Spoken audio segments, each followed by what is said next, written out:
উনি একজন শিক্ষক হয়েও ঠিক এইভাবে আচরণ করতেছে জাস্ট বিকজ অফ শিক্ষার্থীরা এখন পড়ালেখার মধ্যে এআই ব্যবহার করতেছে। অ্যান্ড যদি শিক্ষার্থীরা পড়ালেখার মধ্যে এআই ব্যবহার করে তাহলে ওনার ব্যবসা 12টা বেজে যাবে। এই যে তুই যে এনে যায় যে সেভ নোট দিলি, ও মাই গড, এত কি পরীক্ষার আগে এই নোট পড়ে যাবি?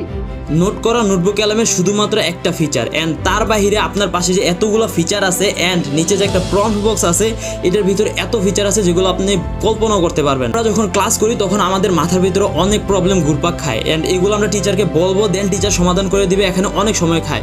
কিন্তু যখন আমরা এটাকে এআই রে দিব, এআই ঠিক আমরা যেভাবে বুঝবো ঠিক আমাদের মতো করে এটাকে বুঝাই বলবে এবং পার্সোনালাইজ ভাবে বলবে। মাইন্ড ম্যাপ, মানে মাথা থেকে আলো বের হয়ে যাবে। তার পাশাপাশি আপনি বলতেছেন মাইন্ড ম্যাপ নাকি আমাদের মাথা আলো বাইর হয়ে যাবে, কিন্তু মাইন্ড ম্যাপ অ্যান্ড ফ্ল্যাশ কার্ডের ভিতরে যে পদ্ধতিগুলো ব্যবহার হইতেছে এগুলো আপনি বলতেছেন না। ভিতরে ব্যবহার হইতেছে অ্যাক্টিভ রিকল পদ্ধতি, অ্যান্ড যারা জানো না যে ফ্ল্যাশ কার্ড এবং মাইন্ড ম্যাপ এইগুলো কিভাবে কাজ করে, তারা জাস্ট অনলাইনে সার্চ করো what is the power of active recall. তখন তুমি বুঝতে পারবে কি পাওয়ার। তুমি সারা জীবন অনলাইনে ক্লাস করে কিংবা নোট বানায় ঠিক ততটুকু মনে রাখতে পারবা না যতটুকু তুমি অ্যাক্টিভ রিকলের মাধ্যমে মনে রাখতে পারবা। তো তোর এখানে এক্সাম দেওয়ার অপশন নাই, তুই কি 5টা এমসিকিউ কি তোর বইয়ের মধ্যে এমসিকিউ ছিল না?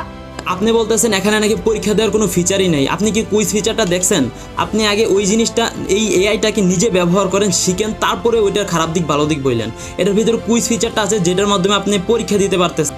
মানে এতদিন তো ক্লাস করতো, তাও এবার ক্লাসটাও না করার বুদ্ধি বের করছে কিছু অনলাইন টিচার।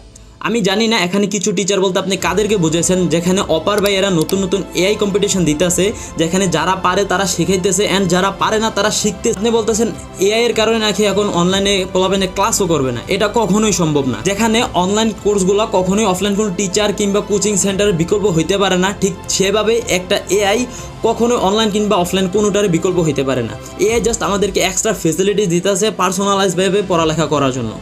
যেখানে ইন্ডিয়ার বড় বড় টিচাররা শিখাইতেছে যে কীভাবে পড়ালেখা করবো এআই ব্যবহার করে, ইনফ্যাক্ট নোটবুক এলামে শিখাইতেছে, সেখানে আপনি ওইটার শুধুমাত্র খারাপ দিকগুলো বইলা শুধুমাত্র স্টুডেন্টদেরকে ডিস্ট্রাক্টেড করতেছেন অ্যান্ড বলতেছেন এটা ইউজ করার দরকার নেই। যখন কম্পিউটারের আবিষ্কার হয়েছিল, কম্পিউটার দিয়ে একটা নতুন রেভলিউশন তৈরি হয়েছিল, তখনও কিন্তু সবাই বলছিল যে জব খাই লেবো, বিজনেস খাই লেবো, এরকম অনেক কিছু।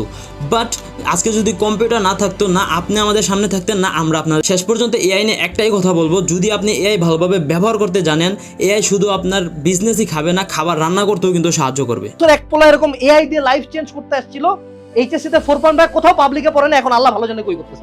পাবলিক কেন ভাই? শুধুমাত্র কেন পাবলিকে চান্স পাইতে হবে? পাবলিক ছাড়া কি আর কোনো কিছু নাই? দুনিয়াতে আরো অনেক স্কিল আছে, এইগুলো আছে, এইগুলো কেন শিখাইতেছেন না? কেন শুধুমাত্র খালি পাবলিকেই চান্স পাইতে হইব? ওই তুই স্যার থেকে বেশি বোঝস? তুই জানোস না স্যারের অ্যাডমিশন কোর্স আছে? ও অ্যাডমিশন কোর্স।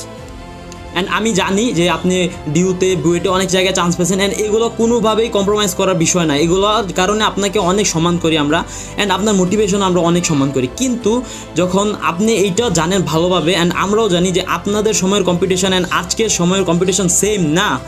অ্যান্ড জাস্ট একটা সিম্পল উদাহরণ দিই, ধরো আমাদের আজ এখান থেকে 50 কিলোমিটার দূরে একটা ডেস্টিনি, অ্যান্ড বর্তমান যুগ অনুসারে আমরা কী করবো? গাড়ি দিয়ে চলে যাব। বাট যদি তুমি পীরের মোটিভেশন শুই না, যে ভাবো যে না আমি হার্ডওয়ার্ক করবো, অ্যান্ড তুমি ওই জায়গাটা হাইটা যাও, দেন বোঝা যায় যে তোমার ব্রেন ওয়াশ হয়ে গেছে। এআই একটা ফেসিলিটিস, অ্যান্ড যদি এটারে আজকের দিনে তুমি না ইউজ করতে জানো তাহলে অবশ্যই তুমি পিছিয়েই থাকবা। অ্যান্ড সবার শেষে একটা কথাই বলতে চাই যে স্টুডেন্টরা বা শিক্ষার্থীরা যারাই থাকো না কেন, এইসব কথাতে কখনো বিভ্রান্ত হও না, কারণ এআই একটা ফেসিলিটিস। যদি তুমি এটারে ব্যবহার না করো অ্যান্ড এটার সুযোগটা না নাও, তাহলে অন্য কেউ এটার সুযোগটা নিয়ে নিবে এবং তার পাশাপাশি হার্ডওয়ার্ক করবে, অ্যান্ড তোমার যে ড্রিম ওই জায়গাটা সে অ্যাচিভ করে নিবে। সো এআই তো ব্যবহার করবা, কিন্তু তার পাশাপাশি হার্ডওয়ার্কও করবা। ওই যে বললেন না, স্মার্ট ওয়ার্ক অ্যান্ড হার্ডওয়ার্ক একসাথে মিক্স করে করবা, তো অবশ্যই এআই ব্যবহার করবা, কিন্তু কখনোই শুধুমাত্র এআই ডিপেন্ডেন্ট হওয়া যাবে না। দুটোটা মিক্স করে hard work and smart work mix করে পড়তে হবে, যেন একটা ভালো রেজাল্ট পাইতে পারো। অ্যান্ড আপনারা এখন জানেন অ্যাডটেকের কি একটা অবস্থা, প্রত্যেক টিচারদের নাকি বট বাহিনী থাকে। অ্যান্ড আমি জানি না, হয়তোবা এই ভিডিওটাকে ডিলিট করে দিতে পারে, কিংবা রিপোর্ট মারতে পারে, কিংবা আলতু ফালতু কমেন্ট করতে পারে। বাট ডিলিট হওয়ার আগে আপনার যে মন্তব্য এআই সম্পর্কে, এটা আপনি এখানে জানাই যেতে পারেন, তো এতে করে সবার একটা সুবিধা হবে।